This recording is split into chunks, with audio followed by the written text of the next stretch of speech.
عید ہی ہے نا۔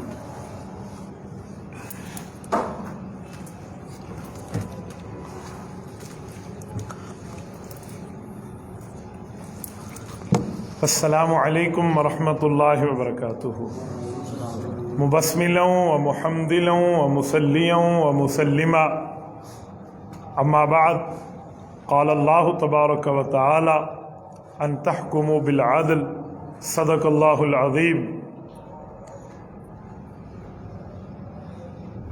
میرے معزز دوستو، آج 19 شعبان المعظم سن 1445 ہجری ہے اور فروری ختم 1 مارچ 2024 کا جمعۃ المبارک ہے۔ رمضان المبارک ہم سے بس ایک جمعہ کے فاصلے پر ہے، اس کے بعد وہ مقدس مہینے کی ابتدا ہے جس کی مانگ کے لیے رسول اللہ بھی دعائیں فرماتے تھے۔ میں رمضان المبارک کے استقبال کے حوالے سے شعبان کے آخری جمعے میں بات کروں گا انشاءاللہ، جو 8 مارچ کا جمعہ ہے، کہ رمضان ہم گزاریں کیسے اور رمضان المبارک کے متعلق عملی احکام کیا ہیں، اور وہاں روزے کی تراویح کی آسانیاں کیا ہیں، جو ہمیں سستیاں ہو جاتی ہیں تراویح میں، اس کے ختم کے طریقے کیا ہیں۔ یہ میں انشاءاللہ زندگی رہی تو اگلے جمعے عرض کروں گا۔ آج کا جمعہ گزشتہ جمعے کا تسلسل ہے۔ میں نے گزشتہ جمعے آپ کی خدمت میں پاکستان کی سب سے بڑی عدالت کے سب سے بڑے جج کی غلطی کو نکھارا تھا اور اس کے متعلق اپنا تبصرہ پیش کیا تھا۔ اس ہفتے میں حالات بدلے ہیں تو میرا حق بنتا ہے کہ جب ہم نے ایک بات کی ہے تو مکمل بات بھی کریں۔ الحمدللہ آپ حضرات کے احتجاج کی وجہ سے پورے ملک میں مسلمانان عالم کے ایک جذبے کی وجہ سے ہماری عدالت کی کان پر جوں رینگنا شروع ہوئی ہے، اور انہوں نے اس فیصلے کو تبدیل کرنے کا اور اپنے فیصلے میں غلطی ماننے کا اشارہ دیا ہے۔ یہ خوش آئند بات ہے، لیکن اسی کے متعلق میں 2-4 پوائنٹ آپ کی خدمت میں عرض کر رہا ہوں کہ معاملہ اتنا ڈھیلا نہیں ہے کہ جو قادیانیت کو کھلی چھٹی دے دی جائے اور ختم نبوت جیسے حساس عقیدے کو چور دروازے کے حوالے کر دیا جائے۔ اس کے پیچھے عوامل کیا ہیں، میں چند باروزات اس پر بات کر رہا ہوں۔ دیکھیں، عقیدہ ختم نبوت وہ ہے جس پر نبی پاک صلی اللہ علیہ وآلہ وسلم نے کسی قسم کی کوئی نرمی کی بات نہیں فرمائی۔ ایک مشہور حدیث پاک آپ سن چکے ہیں، میں ایک بار پھر پڑھتا ہوں۔ نبی پاک صلی اللہ علیہ وسلم نے فرمایا کہ میرے بعد 30 جھوٹے کذاب اور دجال آئیں گے، 30 کذابون دجالون یزعم کلہم انہ نبی اللہ۔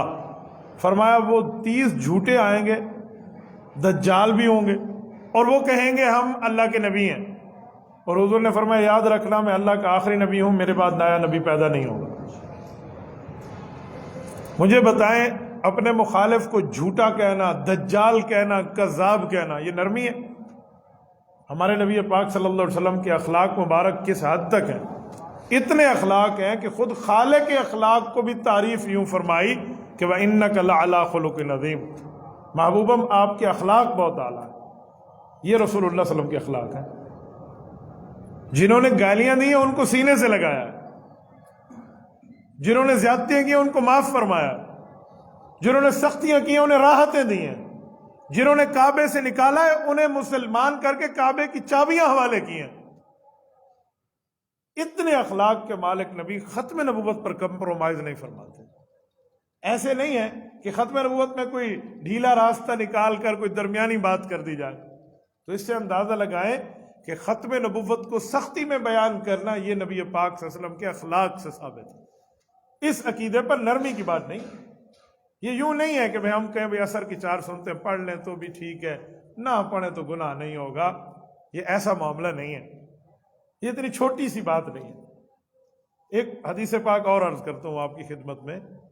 کہتے ہیں نبی پاک صلی اللہ علیہ وسلم کے پاس بنو حنیفہ کا وفد آیا تھا۔ بنو حنیفہ ایک علاقہ تھا، وہاں کا ایک کافر بے ایمان تھا جس کا نام تھا مسلمہ، اور وہ جھوٹی نبوت کے لیے نبی پاک سے مذاکرات کرنے آیا تھا۔ جرت دیکھیں اس کافر کی، اور آ کر کہتا ہے کہ میں کلمہ پڑھنا چاہتا ہوں۔ فرمایا پڑھ لو۔ کہا ایک شرط کے ساتھ۔ کہا جی کیا شرط ہے؟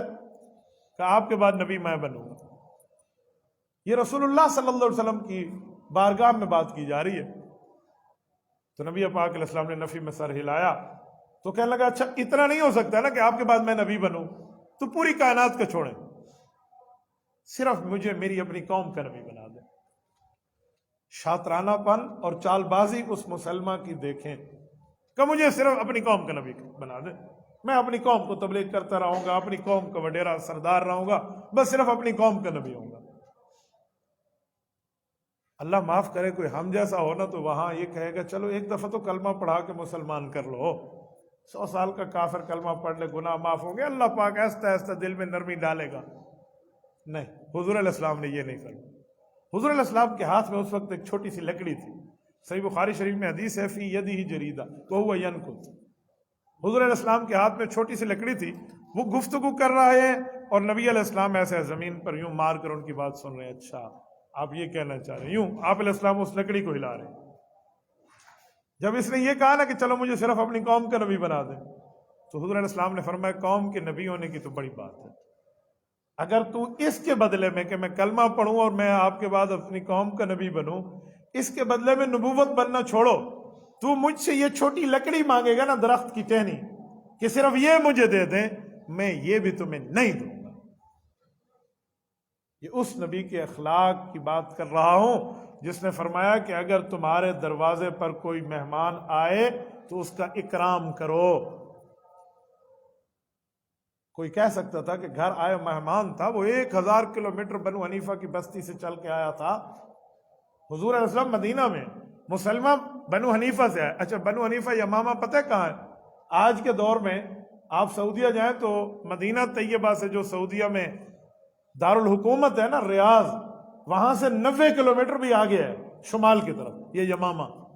ریاض کوئی 900 950 کلومیٹر ہے مدینہ طیبہ سے، یعنی 1000 کلومیٹر سے زیادہ سفر اونٹ پہ، گدھے پہ، خچر پہ، گھوڑے پہ کر کے آیا، کوئی اڑ کے بھی نہیں آیا فلائٹ میں۔ اور نبی پاک علیہ الصلوۃ والسلام اخلاق میں اعلیٰ درجے پر ہیں، لیکن ختم نبوت پر نرمی حضور نے نہیں فرمائی۔ اس سے پتہ چلا کہ ختم نبوت کو اس طرح بیان کرنا یہ شریعت کی تعلیمات ہے، اس پر کوئی دو نمبری نہیں ہے۔ میں نے جتنا احادیث پاک کو پڑھا ہے نا، میں اس پورے کا خلاصہ عرض کرتا ہوں۔ نبی علیہ السلام نے کبھی توحید پر اور کبھی ختم نبوت پر کوئی کمپرومائز نہیں فرمایا، چاہے اس کے لیے جتنی بڑی قیمت ادا کرنی پڑی ادا فرمائی، لیکن کمپرومائز نہیں فرمایا۔ توحید کی بات تو آپ سنی چکے ہیں نا، یہ سورۃ قل یا ایھا الکافرون جو نازل ہوئی تھی، یہ اسی لیے نازل ہوئی تھی کہ کافر آئے تھے اور آقا کہنے لگے تھے بس مکہ میں امن کر دیں، لڑائی ختم۔ کہ جی کیا کہ بڑے امن کا فارمولہ لائے ہیں، بس آپ چھوٹی سی بات ہماری مان لیں، لڑائی فساد ختم، امن امان سے رہیں گے۔ کہا اللہ کو مانو گے؟ کہا جی اللہ کو مانیں گے۔ ایک مانو گے؟ کہا جی ایک مانیں گے۔ کہ توحید مانو گے؟ توحید مانیں گے۔ چھوٹی سی ہماری بات تو سن لیں، بتاؤ کیا بات ہے؟ کہ 1 سال ہم آپ کے اللہ کو سجدہ کریں گے، اسے خدا مانیں گے، الہ مانیں گے، مشکل کشا مانیں گے، حاجت روا مانیں گے، پورا سال نمازیں پڑھیں گے، سارا آپ کے ساتھ رہیں گے، مسلمان بنیں گے۔ کہ پھر کہ اسلام میں کوئی لمیٹیشن ہوتی ہے؟ کوئی 1 سال کے بعد پھر کہ اگلے سال آپ سارے مل کے ہمارے ساتھ بتوں کی عبادت کریں گے، پھر 1 سال گزرے گا ہم آپ کے خدا کی، پھر 1 سال گزرے گا بتوں کی، یوں ایک سال میں باریاں بدلتے رہیں گے تو مکہ میں امن رہے گا 50-50۔ یہ کفار نے فارمولہ پیش کیا، اور اللہ تعالی نے اوپر سے آیت کیا اتاری؟ قل یا ایھا الکافرون لا اعبد ما تعبدون ولا انتم عابدون ما اعبد ولا انا عابد ما عبدتم ولا انتم عابدون ما اعبد۔ یہ آیات اتری ہے، لفظ یہ نہیں ہے اوے صلح کے لوگوں، اوے نرمی کرنے والوں، اوے مذاکرات کے لیے آنے والوں، یوں نہیں ہے۔ لفظ قل، محبوب فرمائیے یا ایھا الکافرون، اے کافرو۔ واہ، وہ تو 1 سال کے لیے ایمان لانے پہ آئے بیٹھے ہیں، تو کلمہ پڑھنے کے ارادے سے آئے بیٹھے ہیں، کہیں گے 1 سال کلمہ پڑھیں گے، تو کافر کہہ کر ان کو خطاب کیوں کیا جا رہا ہے؟ اتنا تو چلو نرمی ہو جاتی کہ یا اہل مکہ، مکہ کے لوگوں، یا ایھا الناس، اے پبلک، اتنی بات ہو جاتی، یوں نہیں ہے۔ قل یا ایھا الکافرون، سورت کا نام بھی سورۃ الکافرون، اور اگلا لفظ کیا ہے؟ لا اعبد ما تعبدون، میں تمہارے بتوں کی عبادت نہیں کروں۔ اچھا اتنی بات تو سامنے سمجھ آ گئی۔ یہ جو اگلا لفظ ہے کہ ولا انتم عابدون ما اعبد، تم بھی میرے رب کی عبادت نہیں کرو گے، یہ کیسے ہو سکتا ہے؟ وہ تو کہہ رہے ہیں کہ ہم 1 سال کریں گے، وہ تو مان رہے ہیں، ان کی ڈیمانڈ یہی ہے، وہ آفر کر رہے ہیں 1 سال کریں گے آپ کے اللہ کی عبادت، لیکن اللہ فرماتے ہیں وَلَا أَنْتُمْ عَابِدُونَ مَا أَعْبُدُ، تم اللہ کی عبادت نہیں کرو گے۔ تو یا اللہ کیا مطلب؟ وہ کہہ ہی سے لے رہے ہیں، وفد بنا کے آئے ہیں کہ ہم 1 سال عبادت کریں گے، کلمہ پڑھیں گے، ایمان لائیں گے، مومن بنیں گے، نمازیں پڑھیں گے، اور رب فرما رہے ہیں نہیں تم عبادت نہیں کرو گے، تو مطلب کیا ہے؟ تو مفسرین سے بندہ قرآن کی تفسیر سمجھے تو سمجھ آتا ہے، اپنے منہ میاں مٹھو بنے تو قرآن سمجھ نہیں آتا، ماہر سے پڑھنا پڑتا ہے۔ مفسرین نے اس کا ایک ہی جواب دیا، وہ کہہ رہے ہیں جو توحید ماننے وہ آئے تھے نا، اس میں انہوں نے شرط رکھ دی تھی کہ 1 سال بعد توحید چھوڑ دیں گے، تو وہ ماننا نہ ماننا ہوا، تبھی تو رب نے فرمایا وَلَا أَنْتُمْ عَابِدُونَ مَا أَعْبُدُ، تم عبادت کرنے والے نہیں ہو۔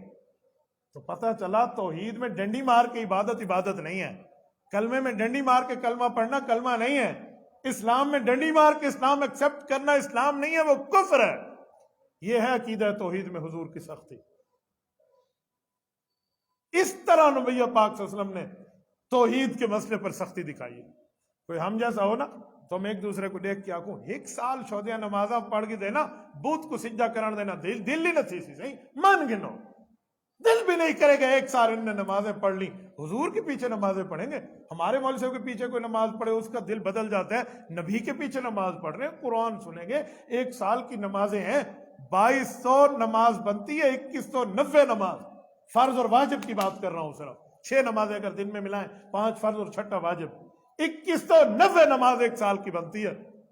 کہیں گے 2190 نمازیں پڑھیں گے، پتہ نہیں کتنی نفلیاں پڑھیں گے، پتہ نہیں کتنے صدقے دیں گے، روزے رکھیں گے، کیا ہم نے آنکھ کی حفاظت کرنی ہے، بد نظری سے بچیں گے، ماحول میں آئیں گے، مان لیں۔ یہ شیطانی خیالات نبوت پر حملہ آور نہیں ہو سکتے کہ توحید میں ڈنڈی بھی مارو پھر بھی مان لو، اللہ کے عقیدے پر ضرب بھی دو پھر بھی مان لو، نہیں، اسٹریٹ فارورڈ، بالکل 100% سیدھی، کہ جب تم عبادت کرنے والے نہیں ماننا ہے تو بغیر شرط کے مانو توحید۔ یہ عقیدہ توحید پہ حضور کی مضبوطی ہے۔ اور ختم نبوت کی تو میں بات کر چکا ہوں، سختی اس پر، یہ 2 باتیں مجھے سمجھ آتی ہیں کہ نبوت نے اس پہ کمپرومائز نہیں کیا، یہ اتنی بڑی بات ہے۔ میں نے تبھی عدالت کے حوالے سے جو بات کی ہے نا ابھی، کہ اس پر سوچ کر 100% سوچ کر بات کرنی چاہیے تھی، کہ اگر جج صاحب کو کچھ نہیں پتا ختم نبوت کے علوم کے بارے میں تو ساتھ کسی علماء کو آپ بٹھا کر پوچھ لیتے نا۔ میں کشمیر جاتا ہوں، آزاد کشمیر میں ایک اتنا زبردست عدالت کا کام ہے نا، آج بھی جی چاہتے بندہ اسے سلام پیش کرے، جو بھی جوڈیشری کے نظام کو جانتے اسے پتہ ہے، پورے آزاد کشمیر میں سرکاری سطح پہ یہ طے ہو چکا ہے کہ جج کے ساتھ ایک مفتی بطور قاضی بیٹھے گا جو پوری شریعت کو جانتا ہو، اور جب جج کے سامنے کوئی کیس آئے گا دینی معاملات کے بارے میں تو وہ اس مفتی سے رہنمائی لے گا اور دونوں مشورہ کر کے فیصلہ دیں گے۔ یہ پورے آزاد کشمیر کی ہر عدالت میں ہے، چاہے ان کا لو لیول کا کورٹ ہو، سیشن کورٹ کہہ دیں، ہائی کورٹ کہہ دیں، سپریم کورٹ کہہ دیں، ان کا وہاں آزاد کشمیر کی ریاست میں یہ سارے کورٹس موجود ہیں۔ ہماری جسٹ وہاں کرنسی چلتی ہے، باقی ان کی اپنی پوری ترتیب ہے، حکومت ہے، اسمبلیز ہیں ان کی، اور ان کی عدالتیں ہیں، وہاں یہ نظام۔ میں ایک جلسے میں تھا، ہمارے ایک بہت بڑے عالم دین وہاں تشریف لائے، تو انہوں نے فرمایا یہ قاضی ہیں یہاں کے، میں نے کہا جج ہیں، انہوں نے کہا بس جج ہی سمجھے، میں نے کہا سمجھے کا کیا مطلب؟ جب پہلی مرتبہ میں گیا وہ مجھے تعارف کرا رہے تھے، میں نے کہا جج ہے تو کہو جج ہے، سمجھے کیا ہوتا ہے؟ کہتے نہیں وہ ایک جج ہوتا ہے، وہ سرکاری سطح پہ ساتھ ایک مفتی عالم دین کو بٹھاتے ہیں جو اتھینٹک کسی ادارے کا فاضل ہو اور اس کا دین پر عبور ہو اور وہ ایکسپرٹ اور ماہر ہو شریعت کا، وہ جج کے ساتھ اس کی دینی معاونت کے لیے بیٹھتا ہے، وہ اس کا ہیلپنگ ہینڈ ہوتا ہے، اس سے پوچھے بغیر جج کا فیصلہ نہیں ہوتا۔ میں نے پھر ان عالم دین سے پوچھا، وہ حضرت مفتی تقی عثمانی دامت برکاتہم کے پرانے شاگردوں میں تھے، سفید ریش ہیں وہ، میں نے کہا حضرت بہت بڑی خوشی کی خبر دی ہے، ہمیں نہیں پتا تھا کہ کشمیر میں عدالتی نظام میں یہ ہے، اسی لیے وہاں کی قانون ساز اسمبلی نے قادیانیوں کے لیے کیا لکھا ہے انہیں پوری یادداشت مجھے وہاں تحفے میں دی، اسلام کے لیے وہاں قوانین کیا ہے انہیں پتہ ہے، جج کے پاس اگر نکاح اور طلاق اور خلا اور اعتاق اور ان چیزوں رجوع کے مسئلے آئیں تو وہ شریعت محمدی سے رہنمائی لیتا ہے۔ میں نے تو آج تک کشمیر کی کسی عدالت کا کوئی فیصلہ ختم نبوت کے خلاف نہیں سنا۔ ہمارے پاکستان میں اگر ایسا نظام ہو جائے کہ ایک جج کے ساتھ دینی رہنمائی میں ایک عالم دین کو بٹھا دیا جائے ہر عدالت میں، تو لوگوں کو برطانیہ کے قانون کے مطابق، انگریز کے قانون کے مطابق فیصلوں کے لیے لمبی لمبی پیشیوں کا انتظار نہیں کرنا پڑے گا، یوں منٹ پہ فیصلے ہوں گے، یوں فیصلے ہوں گے۔ اسلام کے معاملات کو لوگ جانتے ہیں۔ میں پرسوں کراچی میں تھا، ایک ہمارے ٹی وی اینکر سے بات ہو رہی تھی، مجھ سے انہوں نے پوچھا کہ بس اسلام میں زکوٰۃ ہے اور جمہوریت میں ٹیکس ہے، فرق کیا ہے؟ آپ لوگ ایسے ہمارے خلاف بولتے ہیں، وہاں ٹیکس لیتے ہیں، وہ بھی پیسے لیتے ہیں ٹیکس کے نام پہ، مولوی پیسے لیتے ہیں زکوٰۃ کے نام پہ، فرق کیا ہے؟ میں نے کہا آپ کی ایجوکیشن، انہوں نے کہا جی میں پی ایچ ڈی ہوں۔ میں نے کہا مجھے آپ کے پی ایچ ڈی ہونے پہ رونا آتا ہے، آپ کو ٹگے گا ہی نہیں پتا کہ زکوٰۃ اور ٹیکس میں فرق کیا ہے۔ تو میرے منہ کو دیکھنے لگا، کوئی فرق ہے بتائیں۔ میں نے کہا پہلے میں صفائی کر کے آپ کی دھلائی کروں گا پھر بتاؤں گا، ایڈا جلدی میں کو نہیں لسنا، تتے توے تو روٹی لویں دی ٹھڈے تو نہیں لگ دی۔ میں نے کہا یہ آپ کی حیثیت ہے، یہ ایجوکیشن ہے آپ کا، یہ اسلامک نالج ہے؟ آپ کو اتنا بھی نہیں پتا جو زکوٰۃ کے مسائل پڑھانے میں عالم کو پہلے دن کی کلاس میں پڑھایا جاتا ہے، آپ کو تو وہ بھی نہیں پتا، بیسک نالج بھی نہیں پتا۔ میں نے اچھی بھلی اس کی دھلائی کی، یہ کچھ رہ کی جادن آتھر چھانٹ کی تھی، پھر میں نے اسے مسئلہ بتایا۔ میں نے کہا اب بتاتا ہوں زکوٰۃ اور ٹیکس میں فرق کیا ہے۔ میرے نبی پاک نے فیصلہ فرمایا کہ زکوٰۃ مالدار دے گا، اور ٹیکس تو یہاں ہر شہری دیتا ہے، چاہے وہ غریب ہے چاہے وہ امیر ہے۔ واہ، آپ کی بات تو ٹھیک ہے، پہلی مرتبہ میں غور کر رہا ہوں۔ میں نے کہا آپ علماء کے پاس بیٹھتے کہاں ہیں؟ آپ دینداروں کے ہاں بیٹھتے کہاں ہیں؟ ٹیکہ لگوانے کے لیے تو آپ کو بہتر سے بہتر ڈاکٹر چاہیے کہ جان کا مسئلہ ہے، مسئلہ پوچھنے کے لیے اتھنٹک عالم آپ کو نہیں چاہیے۔ بجے دے منہ تے چار داڑھی دے والن مفتی سے مسئلہ نہ سوچا، وہ الچٹوں میں ڈگر ہی کیوں نہ، اس کو کچھ ہی نہ پتا ہو۔ آپ کو ایمان کے بارے میں اتھنٹک عالم نہیں چاہیے، آپ کو جان کے بارے میں اتھنٹک ڈاکٹر چاہیے، بس مسئلہ یہ۔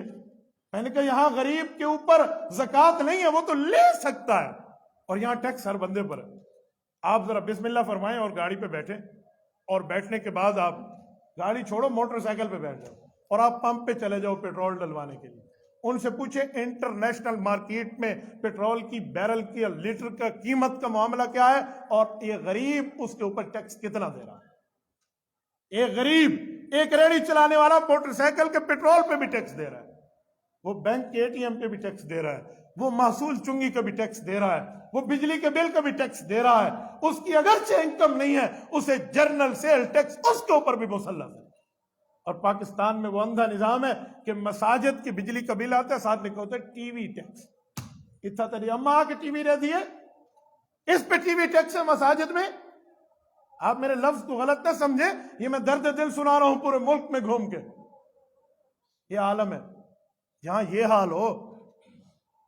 ہم سوئی گیس کیا اپنی مسجد کے مجھے متولی بتا رہے تھے، ہم داخلہ کرانے گئے، انہوں نے کہا مسجد کے نام پہ داخلہ کراؤ گے اتنے 1000 روپے ٹیکس ہے، اور اگر گھر کے نام پہ لکھوا دو تو ٹیکس کم ہے۔ لو جی، اللہ کے گھر پہ ٹیکس سوئی گیس لگوانے کی زیادہ ہے، لو وہ بھی 1 سال بعد لگے گا۔ یہ مسجد کے ساتھ ہے۔ میں نے کہا پھر بھی تم کہتے ہو زکوٰۃ اور ٹیکس میں فرق نہیں ہے، یہ میں نے ایک فرق دیا ہے۔ امام اعظم ابو حنیفہ رحمہ اللہ نے کوئی 70,000 کے لگ بھگ مسائل صحابہ کرام سے زکوٰۃ کے بارے میں پڑھ کے امت کو بتائیں، تو تم ایک مسئلے پر کہتے ہو آج پتہ لگا یہ تمہارے معلومات ہیں۔ تو اس لیے میں کہتا ہوں پاکستانی عدالتوں میں بھی ایک جج کے ساتھ ایک عالم بیٹھا ہے، یا تو پہلے جج قرآن پڑھا ہوا ہو نا، وہ پڑھا ہوا ہو پھر تو ٹھیک ہے۔ جب ان نے نہیں پڑھنا، انہوں نے انگریز کی ٹوئنکل ٹوئنکل لٹل اسٹار پڑھ کے آنا ہے۔ میں نے لا پڑھی ہے، میں نے دیکھا اس میں محمد لا میں آپ لوگ کتنا دین کے بارے میں جانتے ہو۔ آپ کے آئلی قوانین ایوب دور کے، شکر ہے مفتی محمود اسمبلی گیا تھا تو اس نے سسپینڈ کرائے تھے جو آج تک سسپینڈ ہے۔ وہ آئلی قوانین وہ ایسے کفریہ قانون ہے جیسے ابو جہل کا ایمان کفر تھا، ایسے کفریہ قانون ہے۔ وہ نکاح کے بارے میں آئلی قوانین ملک میں موجود ہے، یہ تو وہ سسپینڈ کیے ہوئے ہیں۔ اسلام سے رہنمائی کیوں نہیں لی جا سکتی؟ نہیں لیں گے تو اس طرح کی بڑی عدالتوں کے بڑے جج بیٹھ کے بڑے بلنڈر ماریں گے۔ اور میرے دوستو، میں ایک بات مزید سمجھانے لگا ہوں۔ یہ جب معاملہ اٹھا نا اور ملک میں عوام کا احتجاج آیا، تو پھر ہمارے اسلامک آئیڈیالوجی کونسل، جسے ہم کہتے ہیں نظریاتی کونسل، انہوں نے شیخ الاسلام مفتی محمد تقی عثمانی دامت برکاتہم کو پچھلے ہفتے لیٹر لکھ دیا کہ حضرت آپ شریعہ کورٹ کے چیف جسٹس رہے ہیں، آپ ذرا چیف جسٹس صاحب جو پاکستان سپریم کورٹ کے اس کے فیصلے پہ دینی شرعی رہنمائی فرمائیے۔ شیخ الاسلام کو 8 صفحات میں جو جواب دیا نا شیخ الاسلام نے، وہ پڑھنے کے قابل۔ اس کا ایک صفحہ میڈیا پہ شیئر ہو رہا ہے، میں دیکھ رہا ہوں، اس کے 7 صفحے، پتہ نہیں کوئی شیر مادر سمجھ کے ہضم کر لیا گیا ہے. اس کے 7 صفحات پیچھے بھی ہیں. وہ 8 صفحات پہ مشتمل خط ہے. اس پہ انہوں نے چیف جسٹس صاحب کو مخاطب کر کے لکھا کہ جناب چیف جسٹس صاحب، آپ نے ایک فیصلہ پہلے بھی غلط کیا ہے، اور میں سمجھتا ہوں کہ شاید اسی فیصلے کی نحوست ہے کہ آپ کے گلے میں یہ بات پڑ گئی ہے اور عدالت دین اور آئین میں پھنس گئی ہے. جی وہ فیصلہ کون سا ہے؟ کہ آپ نے آتے ہی ایک حافظ قرآن کا فیصلہ دیا تھا، اور یہ فیصلہ اتنا ہائی لائٹ بھی نہیں ہوا.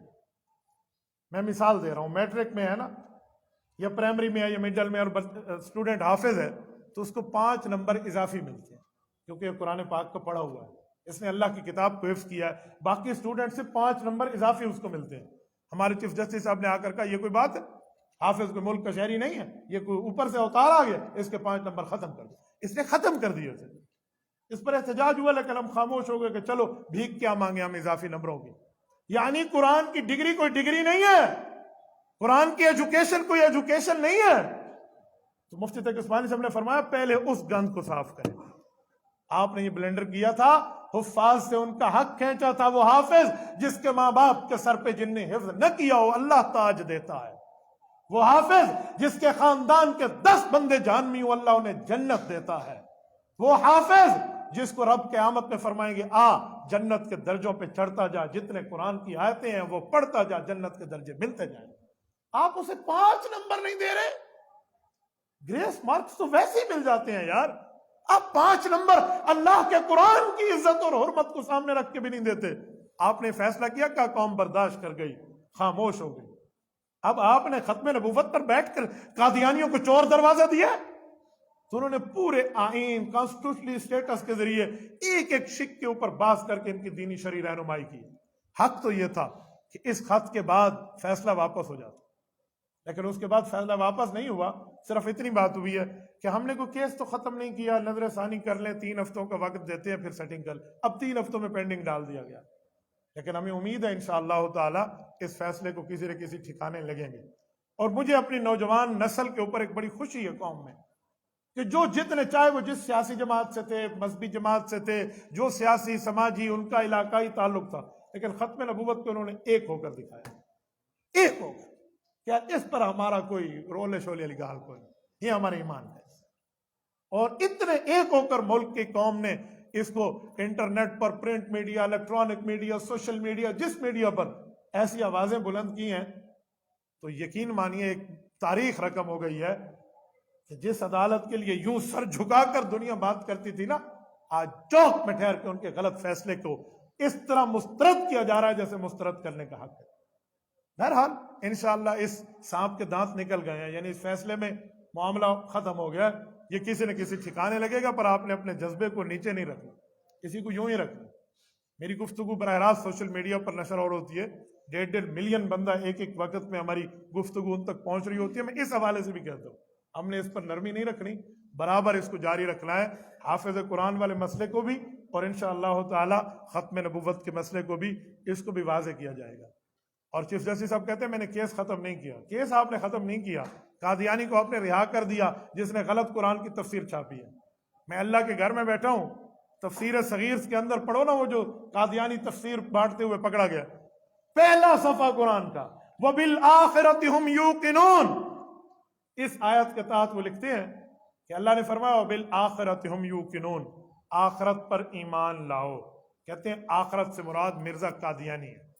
گنو، یہ اس میں لکھا ہوا ہے. اور چیف جسٹس صاحب کہتے ہیں نہیں، مذہب کی آزادی ہے، یہ پاکستان میں مذہب کی آزادی ہے، یہ آزادی ہے.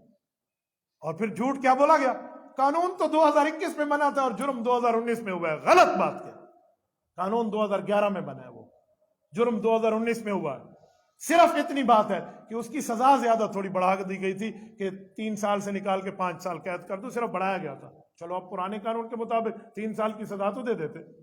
اور اس کو یہ کہہ دیا کہ قانونی بعد میں بنا ہے. کوئی قانون بعد میں نہیں بنا، قانون پہلے بنا ہے، صرف سزا کا اضافہ بعد میں ہوا تھا. اور میں حیران ہوں، جج اور جسٹس کی تعلیم کتنی ہوتی ہے آپ بتائیے، کتنی ایجوکیشن ہوتی ہے. بتانے والا اگر غلطی کر رہا ہے اس تینوں ساتھ بتا دے کہ حضرت ختم نبوت کی بات ہے، کل قیامت میں باقی گناہوں کا تو پتہ نہیں کیا ہوگا، حضور پاک کے غدار تو نہ بنے، وہ بتا دے. وہ بھی نہیں بتا رہا. اچھا جو فیصلے کو ٹائپ کر رہا ہے وہ بھی نہیں بول رہا. اچھا اس کے بعد جو فیصلے کو پرنٹ کر رہا ہے وہ بھی نہیں بول رہا. سپریم کورٹ کے رجسٹرار کی پرمیشن کے بغیر کوئی فیصلہ سپریم کورٹ کی ویب سائٹ پہ اپلوڈ نہیں ہو سکتا. وہ رجسٹرار بھی نہیں بول رہا, اس نے اپلوڈ بھی ٹھونک دیا, وہ بھی دنیا میں آ گیا, کوئی بھی نہیں بول رہا. یاد رکھیں میرے پاک نبی نے فرمایا جب ظلم ہو اور کوئی نہ بولے تو پھر ہر بندہ اپنے اس ظلم میں مبتلا ہونے کا انتظار کرے. میں حدیث کا مفہوم ذکر کر رہا ہوں. ہم اسی لیے بولے ہیں تاکہ کل قیامت میں رسول اللہ صلی اللہ علیہ وسلم کی دربار میں ہم کہہ سکیں کہ یا رسول اللہ جب آپ کی ختم نبوت کے لیے چور دروازہ دیا جا رہا تھا تو پہرے داروں میں ہمارے نام بھی تھے, ہماری قوم کا نام بھی تھا. یہ سارے اٹھے ہیں. دعا فرمائے رب کریم اس فیصلے کو جو غلطیاں اس کو ختم فرمائے, صحیح طور پہ ملک میں اسلام کا نفاذ اور اسلام کے آئین کی حفاظت فرمائے. میں انشاءاللہ اگلے جمعے سے استقبال رمضان پر بات کروں گا. میری تو نیت تھی اس 2 جمعہ میں اس پہ بات کرتا, لیکن میرے ضمیر مجھے اجازت نہیں دے رہا. میرا ضمیر مجھے کہہ رہا ہے اگر تیری آواز دنیا سنتی ہے تو ختم نبوت کے لیے بول, ختم نبوت کے لیے آواز بلند کرو. صحابہ کرام نے تو اپنی جانیں کٹوا دی تھی, اپنی زندگیاں ختم کرا دی. بیویوں کو بیوہ کرانا پڑا تو کرایا, بچوں کو یتیم کرانا پڑا کرایا, پر ختم نبوت پہ آنچ نہیں آنے دی. ایک صحابی کی بات کر کے میں بات ختم کرتا ہوں. حضرت انس بن مالک رضی اللہ عنہ کے بھائی ہیں, برا بن مالک, 4 خوبصورت بچوں کے ابا ہیں. جب مسلمہ کذاب سے جنگ کی باری آئی نا ختم نبوت پہ, 4 بچوں کے سر پہ ہاتھ پھیرا اور بیوی کے سر پہ ہاتھ پھیر کے فرمایا میں نبی کی ختم نبوت کے پہرے کے لیے جا رہا ہوں, زندگی رہی تو ملیں گے ورنہ حوض کوثر پہ جام رسول اللہ کے ہاتھوں پیتے ہوئے ملیں گے. اور وہ بندہ مدینہ سے گیا, 1000 کلومیٹر اونٹ پہ سفر کر کے گیا, آج بھی اس کی قبر ریاض کے یمامہ سٹی میں موجود ہے. حضرت برا بن مالک, امام ابن کثیر نے البدایہ کی جلد میں 8ویں میں جو اس پر بحث کی ہے نا, میں اس کی بحث کے ان کی وہ چیزیں شیئر کروں, خدا کی قسم کوئی آنکھ نہ ہو جو آنسو نہ بہا رہی ہو. ان لوگوں نے اتنے قربانیاں دی ہیں اور ہم عقیدہ ختم نبوت کے لیے بول نہ پائے تو زندگی پہ لعنت. یار کیا کسی عدالت کا ڈر, کیا کسی قانون کا ڈر, کیا کسی آئین کا ڈر, کیا کسی جابر کا ڈر. رسول اللہ کے لیے سب کچھ قبول ہے. بس یہ بات اپنی نسل کو بندہ سکھا کے جائے کہ ہر ابتدا سے پہلے ہر انتہا کے بعد ذات نبی بلند ہے, ذات خدا کے بعد دنیا میں جس قدر احترام کے قابل ہیں جتنے لوگ, ہم سب کو مانتے ہیں مگر مصطفیٰ کے بعد. اقول قولی ھذا واستغفر اللہ وآخر دعوانا ان الحمد للہ رب العالمین. مفتی صاحب کالے رنگ کا امامہ مسلسل باندھ سکتے ہیں یا نہیں؟ کالے رنگ کا امامہ آپ باندھ سکتے ہیں. نبی پاک کی عادت مبارکہ تھی کہ کالے رنگ کی پگڑی سفر میں پہنتے, سفید رنگ کی پگڑی گھر میں پہنتے. اگر آپ گھر میں کالا پہنے پھر بھی جائز ہے, منع نہیں ہے. اگر آپ دونوں سنتوں پہ عمل کرنا چاہیں پھر بھی کر سکتے ہیں, سفر میں وہ پہن لیں, گھر میں یہ پہن لیں. ورنہ کوئی رنگ کی قید اور ضروری نہیں ہے کہ بھی اسی رنگ کا ایک ہی رنگ کا آپ پگڑی پہنیں گے. آپ مختلف رنگوں میں جو حضور سے ثابت ہیں آپ پہن سکتے ہیں. کہتے ہیں مسجد کے امام صاحب مجھے روکتے ہیں, کہتے ہیں تم حافظ عالم نہیں ہو تو ثواب کی نیت سے ہر وقت پگڑی کیوں باندھتے ہو؟ میں نہیں سمجھتا امام صاحب کیوں روکتے ہیں. شاید امام صاحب کو آپ نے پگڑی لے کر نہیں دی ہوگی تو آپ کی ہوگی تو وہ آدھا اسی میڈی کو نہیں پٹکا تو ایندھا کتھو آ گیا, ایک اس کو بھی لے کر دے دیں بھی تیرا بھی اللہ بھلا کرے تو بھی باندھا کر. جو بندہ سنت پہ عمل کرتے ہیں خواہ مخواہ سے اس کو کیوں روکتے ہو؟ جزاکم اللہ تعالی.